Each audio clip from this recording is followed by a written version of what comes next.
Structure générale de l'épreuve de compréhension orale. Format. 40 questions. Document à écouter, plus 1 à 2 questions par document. Durée. 40 minutes. Modalité. Sur ordinateur. Aucun document ni appareils électroniques n'est autorisé. Vous ne pouvez pas naviguer dans le questionnaire, ni revenir en arrière, l'épreuve avance automatiquement. Diffusion des messages.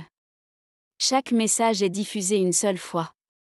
Il y a quelques minutes de silence avant et après la diffusion du message.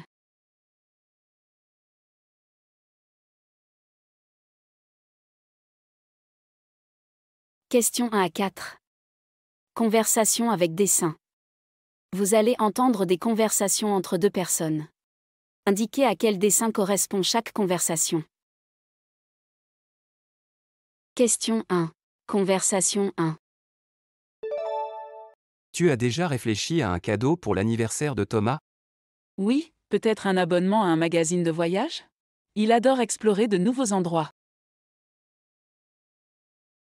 Question 2. Conversation 2. Je peux emprunter ton chargeur pour mon téléphone? Bien sûr. Il est sur la table basse du salon. Question 3. Conversation 3. Tu savais que le musée fait des visites nocturnes cet été? Ça te tente d'y aller un soir? Oui, avec plaisir. Question 4. Conversation 4. Salut Emma, ça va? Pas vraiment. J'ai eu de la misère avec un client aujourd'hui, et en plus il était très agressif. Question 5 à 8. Annonce publique. Écoutez l'annonce et répondez à la question. Question 5. Annonce 1. Mesdames et messieurs, pour votre sécurité, veuillez surveiller vos enfants et ne pas les laisser s'approcher des animaux. Merci pour votre attention. Question 6. Annonce 2. Nous vous rappelons que les appareils électroniques doivent être éteints pendant la représentation. Merci de votre coopération. Question 7. Annonce 3. Mesdames et messieurs, le commandant de bord vous souhaite la bienvenue à bord de ce vol. Nous devrions arriver à destination à l'heure prévue. Notre équipage est à votre disposition pour toute demande. Question 8. Annonce 4. Chers clients, c'est le dernier jour pour découvrir nos réductions incroyables au rayon jardinage, au sous-sol de notre centre commercial. Jusqu'à moins 45% sur les outils de jardin, les plantes et les meubles d'extérieur. Faites vite avant la fin des soldes. Question 9 à 14. Message sur répondeur téléphonique. Écoutez le message et répondez à la question. Question 9. Message 1. Salut Sonia, c'est maman. Je voulais juste vérifier si tout va bien pour toi.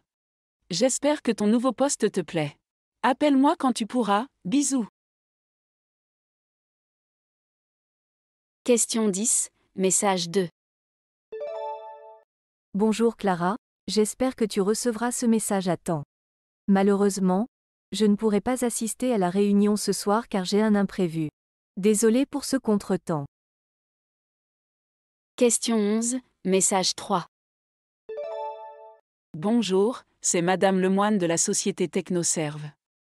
Vous m'avez laissé votre CV pour le poste de technicien informatique. J'aimerais discuter d'une éventuelle entrevue avec vous. Merci de me rappeler au plus vite. Question 12. Message 4. Bonjour Monsieur Dupuis, ici Pauline de la compagnie Voyage Express. Je vous appelle concernant votre réservation de bus pour demain matin. En raison des prévisions météorologiques, il se pourrait que le départ soit décalé. Pouvez-vous me rappeler au 800 123 5987? Merci. Question 13. Message 5.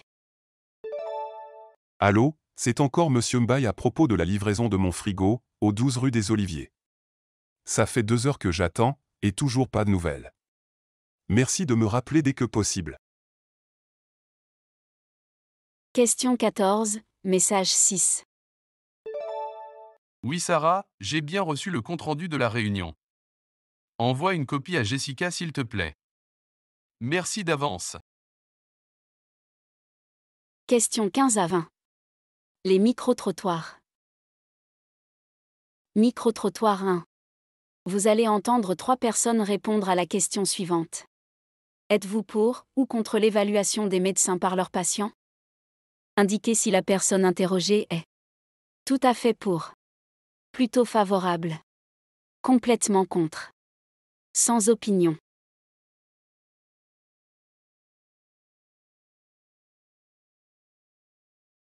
Question 15, personne 1. Les gens risquent de se plaindre juste parce que le médecin n'a pas donné le médicament qu'ils préfèrent. Donc non, je suis pas d'accord. Ça pourrait mener à des dérives. Question 16, personne 2. Je pense que les patients peuvent donner un avis précieux, mais ça dépend aussi du contexte. Dans certains cas, ça pourrait même être bénéfique pour les médecins, donc pourquoi pas? Question 17, personne 3. Les patients ont souvent un point de vue intéressant sur la manière dont ils sont pris en charge. Je crois que c'est une très bonne idée et que ça pourrait aider à améliorer les soins. Micro-trottoir 2. Vous allez entendre 3 personnes répondre à la question suivante. Pensez-vous qu'il soit essentiel d'avoir une alimentation équilibrée? Indiquez si la personne interrogée pense que c'est très important. Pense que c'est important mais pas primordial. Pense que ce n'est pas important. N'a pas d'avis sur la question. Question 18, personne 1. Je n'ai jamais vraiment fait attention à ce que je mange, et je me porte bien. Je ne pense pas que ce soit crucial. Question 19, personne 2. En tant que diététicienne, je dirais que oui, c'est absolument essentiel. Une alimentation équilibrée est la base d'une bonne santé, ça a été prouvé scientifiquement. Question 20, personne 3. J'essaie de manger sainement, mais je pense qu'il faut aussi savoir se faire plaisir de temps en temps. Alors, c'est important, mais pas la fin du monde si on fait quelques écarts. Question 21 et 22. Chronique. Écoutez la chronique et répondez à la question. Question 21, chronique 1. Ce matin, Question 22, je vous emmène en chronique Bretagne pour 2. découvrir une initiative écologique remarquable. Une coopérative locale a mis en place un service de compostage collectif, accessible à tous les habitants des environs. Chaque semaine, un camion collecte les déchets organiques chez les particuliers et les restaurants, puis les transforme en compost de qualité, distribué gratuitement aux jardiniers locaux. Cette initiative permet de réduire les déchets, d'enrichir les sols et de créer un véritable cercle vertueux dans la région. En période de crise environnementale, voilà une belle illustration de ce que l'on peut accomplir à l'échelle locale pour préserver notre planète et renforcer les liens entre les habitants. Question 22, chronique 2. Chères auditrices, chers auditeurs, aujourd'hui je vous propose de redécouvrir la lecture, un plaisir simple qui semble parfois oublié dans notre monde hyperconnecté. Lire, ce n'est pas seulement s'évader, c'est aussi un excellent exercice pour le cerveau. Selon les neurologues, cela stimule la mémoire, améliore la concentration et réduit le stress. Mais ce n'est pas tout, la lecture a également des vertus méditatives. En prenant le temps de plonger dans un bon livre, on s'offre une pause bien méritée, un moment de calme dans un quotidien souvent trépidant. Alors, que vous soyez adepte de romans, d'essais ou de poésie, n'hésitez pas à vous accorder ce petit plaisir régulièrement. C'est un cadeau que vous faites à votre esprit, et qui vous accompagnera bien plus loin que vous ne le pensez. Questions 23 à 28. Interview. Lisez les questions. Écoutez l'interview et répondez aux 2 questions. Questions 23 et 24, interview 1. Ce soir, nous recevons la préfète de Lyon, Madame Isabelle Martin. Bonsoir Madame Martin. Bonsoir Monsieur Dupuis. Alors que les manifestations contre la pollution urbaine se multiplient, vous avez récemment déclaré que Lyon est sur la bonne voie pour devenir une ville plus verte. Est-ce vraiment possible ? Le véritable défi, c'est qu'il y a encore beaucoup à faire pour réduire la circulation automobile et améliorer les transports en commun. En allant dans cette direction, Lyon deviendra de plus en plus verte. Pourquoi avez-vous choisi de ne pas interdire les véhicules diesel dans le centre-ville ? Nous devons penser à une transition progressive. Interdire brutalement, c'est risquer de pénaliser des milliers de personnes. Il est essentiel d'investir d'abord dans des alternatives efficaces, comme des pistes cyclables et des transports électriques. Questions 25 et 26, interview 2. Professeur Sarah Ben Ali, vous animez une conférence à l'Université de Tunis sur l'importance des arts dans l'éducation moderne. Pourquoi mettre l'accent sur l'art dans un monde de plus en plus technologique ? Le problème, c'est que nous orientons les jeunes vers des domaines techniques, en oubliant que l'art stimule la créativité, qui est une compétence indispensable même en technologie. Je cite souvent l'exemple de Léonard de Vinci, dont les œuvres artistiques sont indissociables de ses inventions. Est-ce difficile aujourd'hui de convaincre les institutions d'intégrer davantage l'art dans les programmes scolaires ? C'est un défi, notamment dans les institutions scientifiques, qui tendent à voir l'art comme étranger à la science. Mais l'art n'est pas seulement une question de talent, c'est aussi un outil puissant pour comprendre et interpréter le monde. Encourager les jeunes à explorer ces domaines, c'est leur donner des clés pour innover. Questions 27 et 28, interview 3.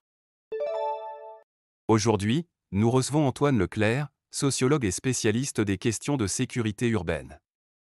Nous allons parler du trafic de drogue à Marseille. Bonjour Monsieur Leclerc. Bonjour, merci de m'avoir invité.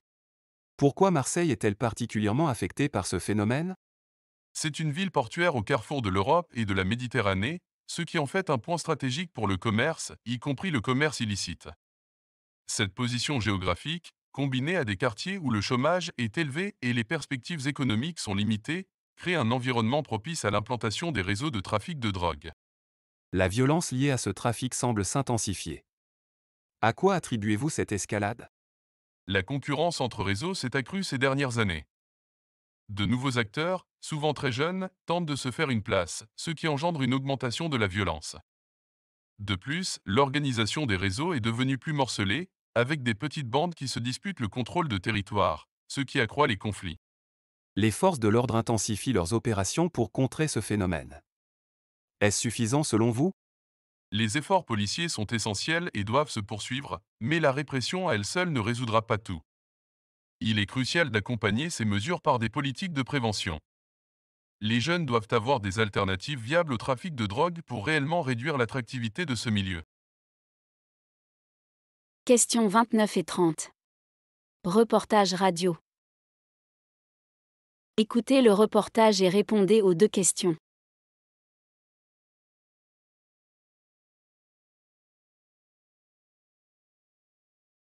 Questions 29 et 30. Reportage. Dans les stades, sur les écrans géants installés dans les parcs, ou encore dans les bars, l'ambiance est à la fête.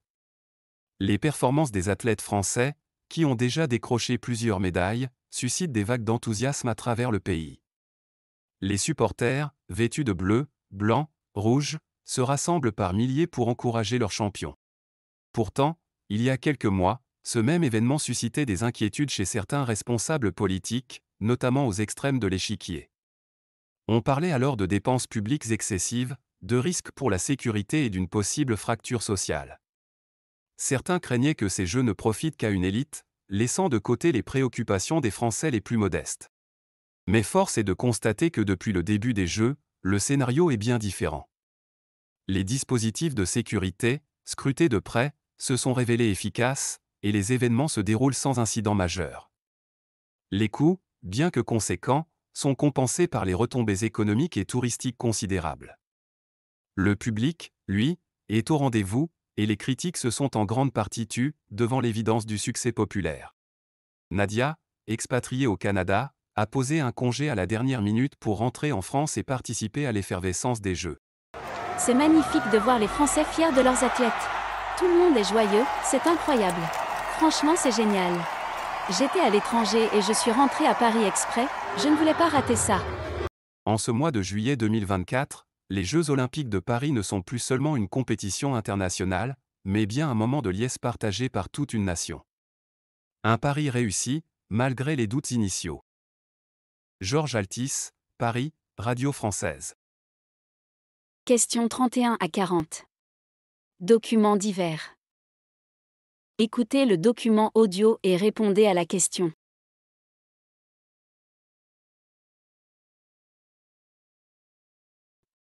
Document 1. Et pourquoi ne pas finir ce dimanche en musique avec Ray Charles? Ce soir à 21h, Arte diffuse Ray, un film qui retrace la vie du légendaire pianiste et chanteur. Ce biopic explore son parcours, ses batailles personnelles et sa contribution immense à la musique soul. Jamie Foxx incarne Ray Charles avec brio, livrant une performance mémorable, tant sur le plan vocal qu'artistique. Question 32. Document 2. En Allemagne, l'ONG Cleaners a envoyé ce jeudi une lettre à 25 grandes entreprises, dénonçant leur impact environnemental. L'organisation demande à ces compagnies de publier d'ici le 15 mars leur plan pour réduire de 45% leurs émissions de CO2 sur une période de 5 ans. Selon le porte-parole de Cleaners, ces entreprises ont trop longtemps ignoré leurs responsabilités, mettant en danger la planète au profit de leur croissance économique. Elles doivent désormais agir pour préserver un environnement sain pour les générations futures.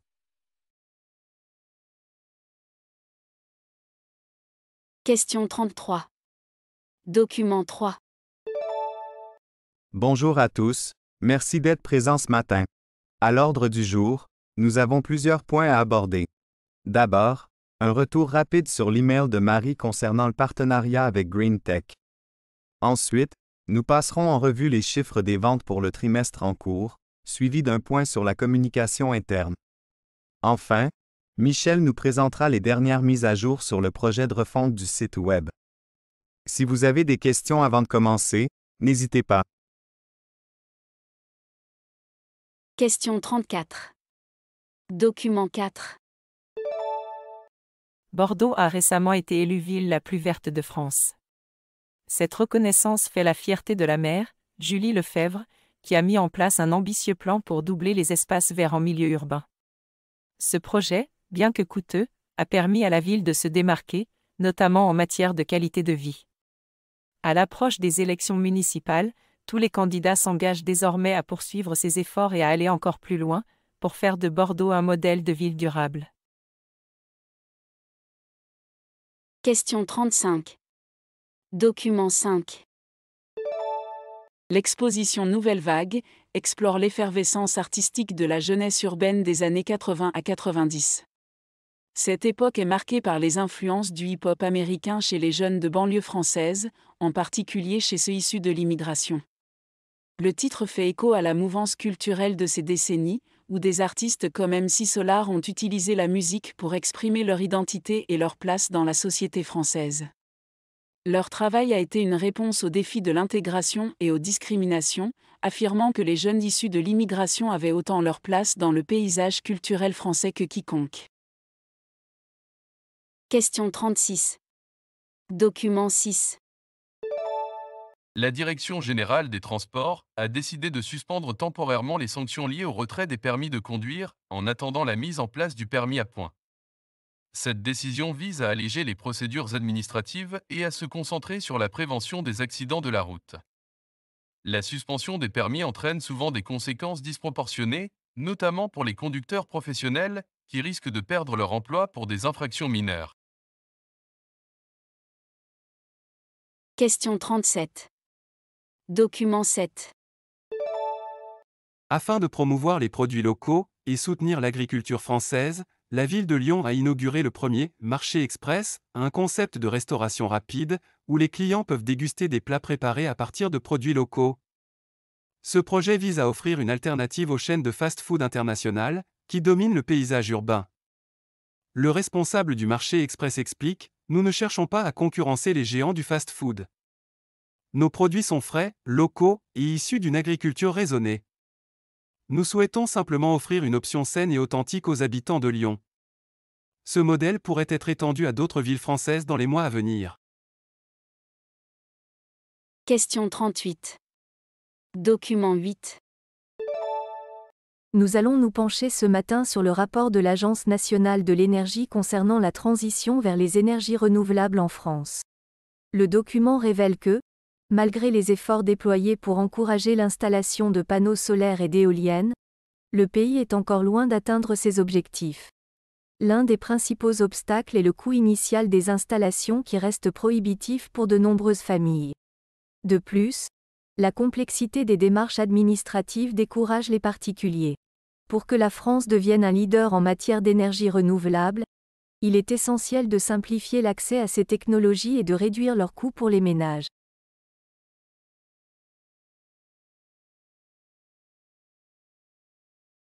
Question 39.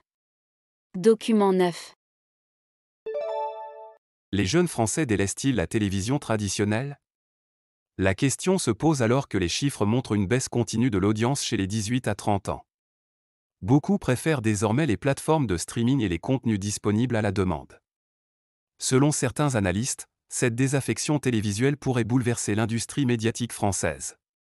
Le modèle classique de la télévision, avec ses horaires fixes et ses publicités, semble de moins en moins en phase avec les attentes d'une génération habituée à la flexibilité et à l'absence d'interruptions publicitaires.